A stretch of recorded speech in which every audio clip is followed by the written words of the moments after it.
Hello YouTube, welcome back to my channel. Today we're going to be reacting to Casual Geographic's 100 Men versus 1 Gorilla. I got my caffeine at the ready, about to get into it. Don't forget to like, comment, and subscribe, and let me know what you think would happen in this particular scenario.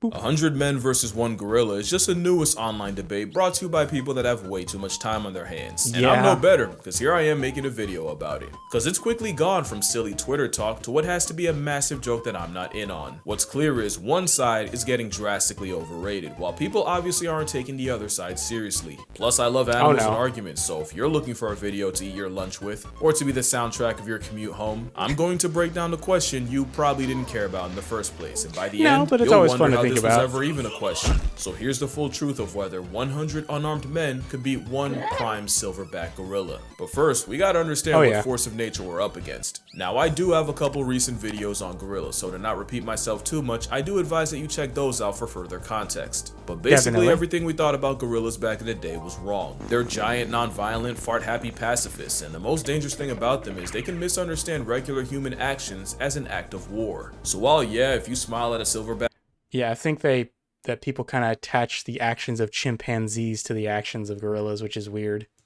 Enough times, he eventually will put beats on you like a Cherokee drum. Most times a gorilla is just worried about the 6,000 calories he eats a day. And thank the stars for that. Gorillas are built like the developer had something to prove. They took the human model and said, drag to resize. The result is an alpha ape with a stronger bite force than a grizzly, allegedly. Hands that can crush a crocodile's skull, allegedly. And just strength that we really have no way to truly comprehend. That man fully didn't plan to get casually ragdolled, but plans are always subject to change when you're around the prime ape. Gorillas might default to peace, but life is multiple choice. The question is, what kind of carnage comes when they choose violence? It's hard to imagine what a fully malice-motivated gorilla can do because it takes a lot for them to get to that point. The first phase of conflict involves using body language and gestures to send a message before hands even have to be thrown. Because for an animal that can spend over 12 hours a day eating, wasting calories on fights is poor resource management. The second phase of escalation usually involves pushing, grappling, and screaming in really short bursts. Gorillas fight the way they fight. What I mean is, the phase they run are like how they're hung.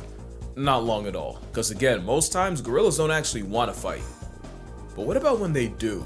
Yeah, that would be phase 3, and that usually happens when two silverbacks throw down for control of a group. Losing such would mean losing the 3 Fs: food, family, and the FCC won't let me finish, but stakes can make these fights to the death, and here's where we can see what gorillas are truly capable of. I found a research paper that detailed the injuries sustained in gorilla-on-gorilla fights, and based on that, you see a pattern. Those teeth are for more than just undressing trees, and losers are often found with lacerations and puncture wounds all over the body. And unlike a leopard, which leaves small puncture wounds, the canines of a gorilla cause large gaping tears in victims. Even if the gorilla's bite strength has been exaggerated, which we will get into, even lowballing them puts them at the level of a hyena. One gorilla named Inshuti had his foot completely crushed with the tips of his fingers and ear bitten off. Gorillas also use their arms, not really to punch but to use as battering rams, and they've also been known to pull chunks of hair out with their hands. So safe to say, a gorilla's stiff arm to the back would crack your constitution like a glow stick and could dislocate or break human bones by accident. And with many victims also recorded with bite wounds to the face, you'd probably be able to unlock your iPhone from 20 feet away after a gorilla puts jaws on you.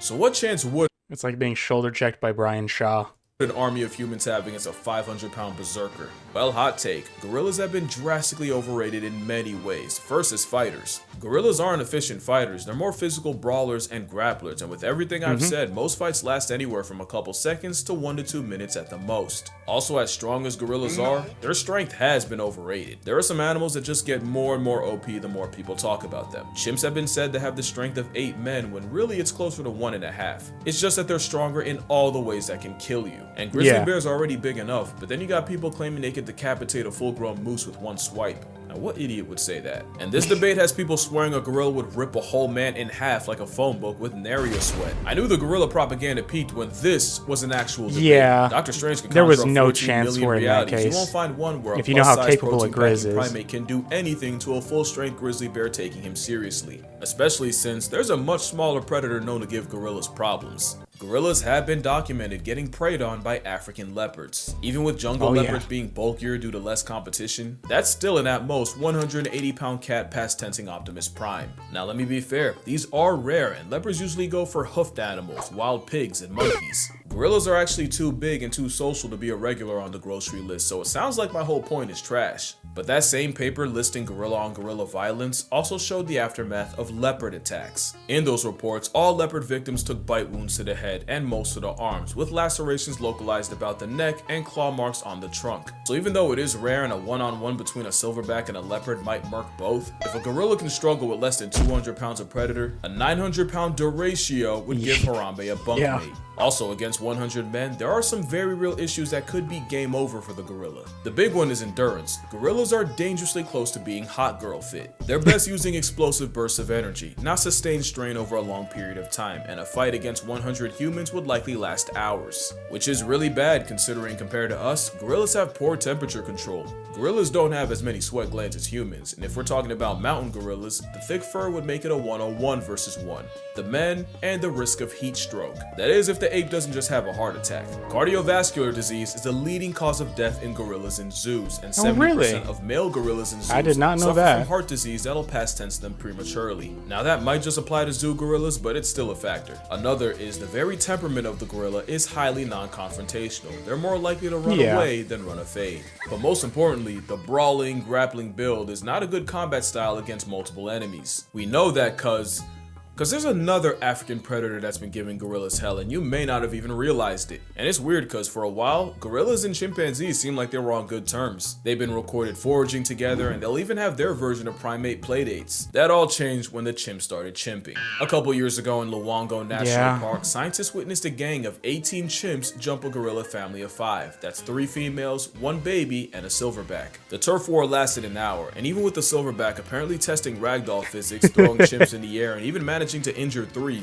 Eventually, he was surrounded and chased off by 9 chimps. The adults got away, but the chimps managed to snatch the baby gorilla of the group, which was promptly eaten. The second attack involved 27 chimpanzees and 7 gorillas, and this time, the silverback made a business decision and immediately climbed out of the trees and fled the scene. Yes, comparing chimps to humans is comparing durians to jackfruit. The moral here is the one gorilla can not only be overwhelmed, but neutralized by numbers. Because if there's one thing that's being dangerously underrated, it's the power of friendship. Don't laugh, I'm serious. If you remember this picture, then you know this was the 100 Men 1 Gorilla of 2018. It's pretty self-explanatory. Everything here is coming for your life except the 2 you picked to run defense for you. And I'm just gonna kill the suspense. If one of those picks isn't the 10,000 rats, you have no idea how big 10,000 is. Add eagles for aerial support, and the rest of the field would have over 200 rats to deal with each. And it's cause the power of plurality is one of the most broken strategies in nature. Mobbing refers to an anti-predator behavior where prey animals approach, harass, and sometimes attack their own predator. It's how one animal can shift an almost impossible matchup in their favor.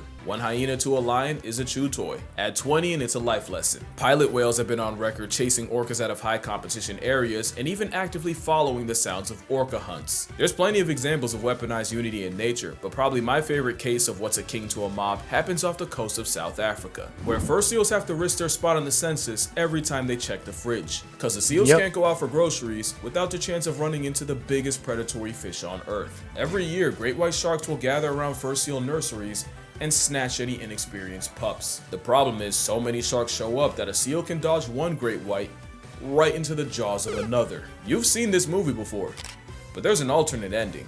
Scientists have recorded fur seals squatting up into one giant group and using their numbers to turn on the sharks closing in. I've never actually seen that. As the mob gets bigger, the seal force gets more confident, leading to them escorting the 20-foot assault submarines back out to sea. So with all this, now it doesn't seem like a stretch to favor 100 men over just one gorilla. You could argue that the seals and the other mob merchants aren't actually getting physical with their final boss. That's true. Everyone's asking if 100 men could off a gorilla. No one's asking how. Well, that's why I'm here. But first, obligatory, don't try this on a gorilla, or at least don't blame me for the consequences if you do. In a fight against a simian weighing a shack and a half, it's all about attack. Well, yeah, I mean, in reality, no one would actually want to fight one, but that's why the question is, if you didn't care, for whatever reason you had to, why would you, or how would you do it? Attacking the weak points, and a gorilla's weak points are the same as ours. Eyes, throat, mouth, and for measure, the jewels of the South. It's all about delivering damage that actually... Since he didn't, I don't know if he will mention it, but they also have a severe lack of flexibility. That's why they can't throw as well as we can. They have locked joints. That's how they can dish out so much power. matters, and to do that, someone would have to perform the Draymond Green special and go for the eyes and blind him. Someone else would have to suffocate the supersized simian, either by bear hugging his windpipe, which only Tarzan backpacking plot armor can do, or by shoving your entire arm down his throat. That's what I was thinking. Since you're already negotiating your arm elbow deep in esophagus, you'd also have to pull the gorilla's tongue out.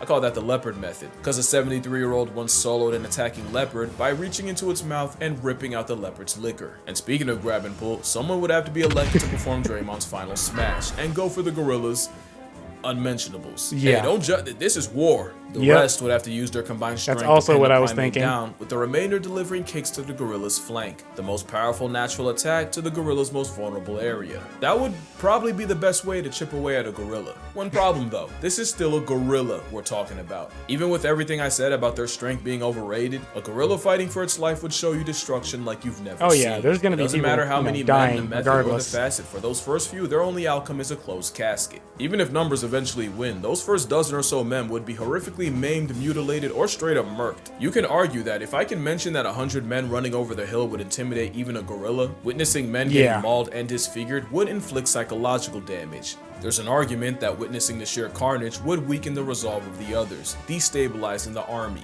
And you have to remember, if mobbing is natural, doing so in a way that guarantees a portion of your team sees Tupac live isn't. Even animals like hyenas will fall back if they sense they don't have enough of an advantage in a clan fight. But there's a catch. The tweet that started all this said, "Dedicated to that shit. Surely if men can watch bunkmates get blown to bits in a war, then you can find 100 willing to die by the gorilla. If they can withstand the visceral reaction of seeing jaws getting detached, limbs getting dislocated, and a field of open fractures, 100 men would definitely beat a gorilla." Oh and yeah. the moral of the story, we have strayed so far from the halo of Harambe. Yeah, this is the part where I do the annoying thing and turn a tweet made by someone who definitely wouldn't pass a P-test into a lecture. But like I said in the other video, gorillas have already been getting the middle finger from humanity, either in the wild or in zoos. Whether it's trophy hunting or bushmeat, habitat loss, or an unsupervised minor, humans have the highest KD ratio against our green machine cousins. Because a gorilla has never been on record life depriving a person, even when they may have had a reason. Yet the mountain gorilla is nearly in bed with extinction mostly because of humans.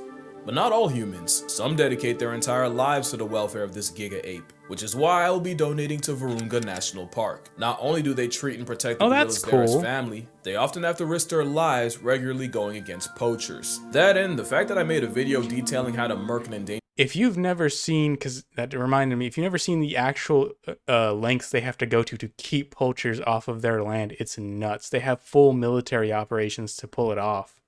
Species makes my soul itch, so link down below if you'd like to donate as well. I'm not kidding when I say they're family. There's all kinds of documentaries on it. This man was seen comforting one of his young gorillas after his mother died. And fun fact, Virunga National is where we got this gem. But yeah, that's gonna do it for this video. Fun little video that nobody should take seriously. Nah, but I think I'm gonna start doing the animal versus animal face-off videos again, so let me know what animal matchup you'd like to see me yap about. There's one I've been wanting to get into for a while. Friendly reminder that I have a book, 100 Animals. Oh, you should definitely do lion versus tiger, like a male lion versus a full-grown tiger. That'll bleeping if you haven't already. I'd say more, but the name's no marketing. Also, I have a Patreon, but reminder that your money's probably just gonna buy me lunch, so don't spend a check unless you've always wanted to indirectly feed me Wendy's. Or you might just fund my next trip. I mean, all this talk about gorillas, who knows? Maybe I'll go see one. So beautiful. Oh shit. But yeah, drink water, hug your mother. Please don't gang up on a gorilla. They've been through enough. Oh yeah. And I'm gonna see y'all in the next one.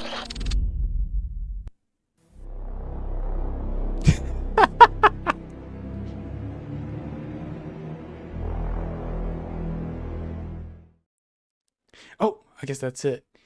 Okay, that's it for this video. Have a good rest of your day. Who did you think won? And peace out.